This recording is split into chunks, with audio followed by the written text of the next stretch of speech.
BNP কিসের দেশের মানুষ জানে। বিএনপি অতীতে সরকারে থেকেছে এবং সরকারে কাজ করেছে।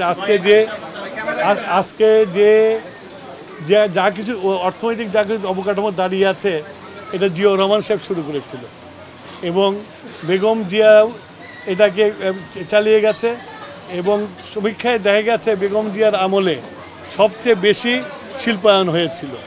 সুতরাং জামাত কি বলল সেটা আমাদের বিষয় না। জামাত আগে তাদের যে অপকর্ম করেছিল ৭১-এর মুক্তিযুদ্ধের সময় বাংলাদেশের বিরুদ্ধে দাঁড়িয়েছিল, তার জন্য জনগণের কাছে আগে ক্ষমা চায়, তারপরে আমার অন্য দলের সমালোচনা করুক।